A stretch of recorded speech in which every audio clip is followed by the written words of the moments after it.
Hello everybody, welcome to the Wonky Angle, where I talk about electronic music, both new and old. And today I'm talking about the 7th album from BT, If the Stars Are Eternal, So Are You and I. Alright then, this is one of those reviews I kind of expected to go in having one kind of perspective and ended up with pretty different feelings. If the Stars Are Eternal is basically BT's sequel to this binary universe, very much presented in a similar style, though different enough to set itself apart as its own thing. Now basically part of a trilogy now that Underscore came around a few years ago to do the exact same kind of thing. And needless to say, in spite of the obvious comparison, neither of these albums are as good as this binary universe. But what's interesting about this one is that, first of all, I heard it before this binary universe. I didn't have that kind of expectation going into it for the first time all those years ago. I just thought it was some kind of ambient-centric side thing of his and enjoyed it just for that. It wasn't until TBU came in and really started to plant itself into my life that If the Stars Are Eternal started to suffer as far as my ranking of BT albums go. It ain't TBU. It does not have the same crazy attention to detail and weirdness that that album has. Well, it does in some parts, but certainly not consistently from start to finish. Really only the first and last track are complex enough to hit that level, and a lot of the other pieces on here have a much more simple and subtle approach to everything. And the presence of a continuous mix made everything blend together so well to the point of me not being able to tell most tracks apart for a long time. But once I started digging into this album for this review now, I feel like this album's grown on me a significant amount. Hell, I think I'd rank this one above Underscore now. I mean, I'll admit Underscore's actually kinda cooled on me as of late. While I think pretty much all the tracks themselves are amazing out of context and they're some of the highest points of BT's career there, it has some really awkward pacing issues that are kinda hard for me to get over. Like, the beginning goes by way too quickly, the ending slows things down to a crawl, and it just doesn't fit together as a whole nearly as much as I'd like it to. Underscore absolutely has more substance and complexity than If the Stars Are Eternal, but I think this one now just barely gets the edge over it for being just so much better executed as a cohesive whole. I've listened to it enough so that I'm able to tell each of the tracks apart pretty well, and just enjoy it for what it is rather than what it isn't. And for what it is, If the Stars Are Eternal is an excellent ambient IDM album that follows all the hallmarks of BT sound and consistently executes it well. Oh yeah, and fun fact, there's no ghost producers on here either. BT is the only musical credit on this album. No label people or alternate engineers or anyone. The only non-BT credits here are for the visuals and packaging and distribution. So that's pretty awesome too. Just the true showcase of BT's talents here. So anyways, let's talk about the tracks themselves on this thing. We start with the grand epic that is 13 Angels on My Broken Windowsill, which is one of the best openers on any BT album, and certainly the best opener of his ambient IDM albums. Even better than All That Makes Us Human continues. Starting out slow with just some expansive and subtle ambient pads, and very slowly transitioning into a progression of what sounds like chiming church bells, layering on more and more elements a la See You on the Other Side as it goes on, and finally bringing in a bass line at the 4.5 minute mark. But it has even more to it than See You on the Other Side. There's sparkling melodic lines that rise over the top. Do do do do do do do. There's of course glitching and micro-editing if you wait long enough, and even 2 modern dubstep influenced drops as the giant climax of all that build-up, which may not sound that cool on paper. But not only are those drops worked into the overall sound of the track in such a way that they don't feel jarring, they have so much detail and texture piled into them, as you'd hope out of BT. There's like 5 different sounds flying past you every second, and it's so climactic and captivating. And there's even a nice long outro of pianos and subtle modular synths and glitching too, with all the emotion and detail as you'd want out of a BT track, and pretty much every melodic flair memorable enough to stick in the head. 13 Angels on My Broken Windowsill is easily up to this binary universe standards, and would even be one of the better tracks from there had it been included. If there's any problem I have with it, is that this is by far the best track on the album, and maybe sets your expectations too high for what's to come, to the point of maybe overselling the album. Like I said, most of these pieces are not nearly as complex or dynamic. But they're still all pretty cool in their own right, mostly focused on really subtle atmospherics over the epic build-ups and payoffs that we've started with. The next track, Go DT? Go D in parentheses T. It's more this toned-down IDM track with a lot of glitchy percussion textures and a bunch of slightly unnerving ambient pads, some atonal, some not as much, but all creating this really expansive and spacey atmosphere that I found really captivating as well. And Him 808, admittedly this didn't draw me in quite as much as the previous track, but still really nice sounding.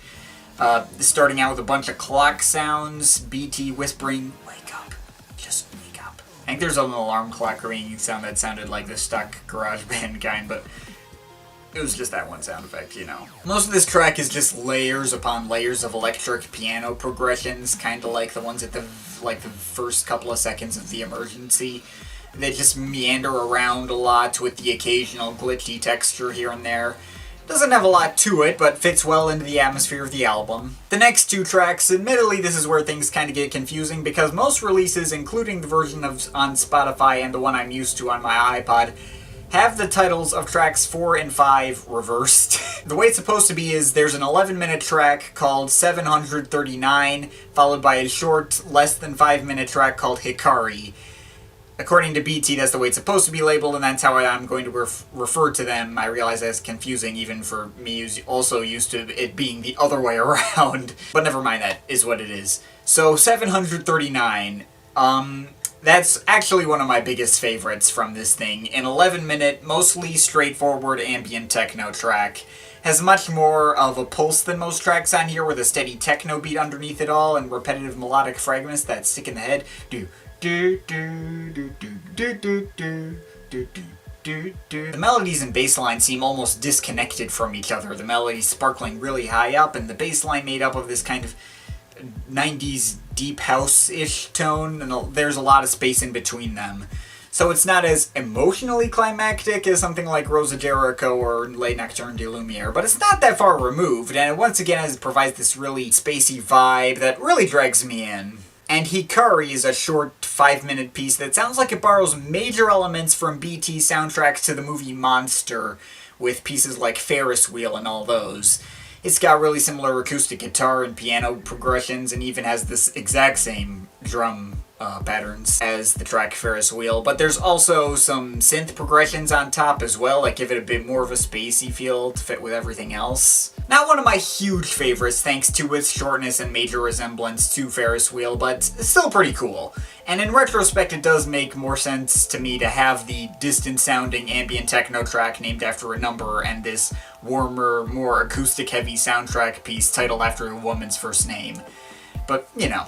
Anyways, after that you got Our Dark Garden, another acoustic guitar-driven piece, but this time with not as much electronic elements, save for a bunch of ambient pads in the background and staying really subtle throughout, and even featuring BT's own delicate falsetto singing.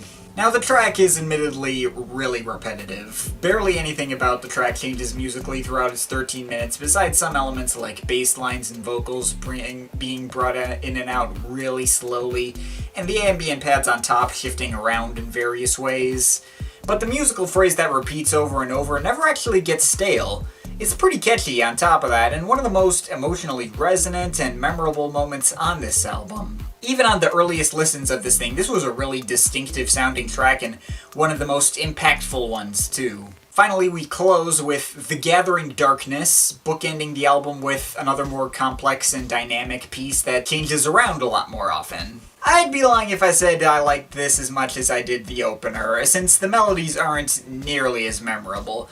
But, in terms of emotional resonance and just being an interesting and engaging listen, The Gathering Darkness really does stick the landing as a solid ending to this album. It does crank up the intensity on the ambient pads more than other tracks on here, feeling like it is once again trying for a bit more epic sound, albeit with a much more hopeful and less melancholy tone than 13 Angels. Of course, there's nice long stretches of minimalistic glitching effects and acoustic guitar-heavy side tracks, but there's also short moments where it has a much more visceral dance beat or more trance-like feel, and that late Nocturne de Lumiere abstract-ish sound really starts to come in. While it takes its sweet time getting to a payoff thanks to all its various side tracks, you do eventually get there, and it's absolutely joyful once you actually do. And you know, I did also enjoy the journey leading up to it too. Tracks like this are the reason I've always held BT up in such high regard. There's so much strangeness and to be found in every corner of this piece, but it never sacrifices emotional power in favor of weirdness, and ends the album on a really strong note. So, that's If the Stars Are Eternal, So Are You and I. This is an album that my thoughts on have kept changing over the years. I know it's not necessarily the best stuff BT's ever done in this mold consistently, and I can see this album not being for everyone as per usual, but just sitting back and enjoying it for what it is. Honestly, there wasn't a single moment on this thing where I felt like this album lost me. If the attention to detail or melodic construction wasn't there as much, which isn't as often as you'd think, it'd still always bring me in with its spacey and peaceful atmosphere, and things I used to see as weaknesses I can now see as strengths, like the simplicity of many pieces like GODT or Our Dark Garden, and the ultra-smooth continuous mix really makes all these pieces feel like they belong together as the same whole.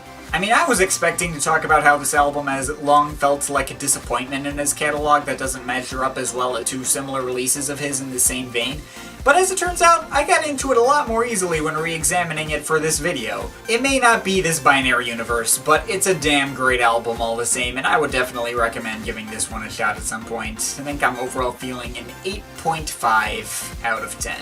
But of course, this is just my opinion. You can feel free to disagree with it, but I'd like to hear your thoughts, so leave the comments in the comment thing down there. Shout out to my Patreon supporters. They're awesome people. You want to add yourself to that list or make me a review of something, link to my Patreon is in the description. But yeah, that's pretty much it. That's all for today. See you next time.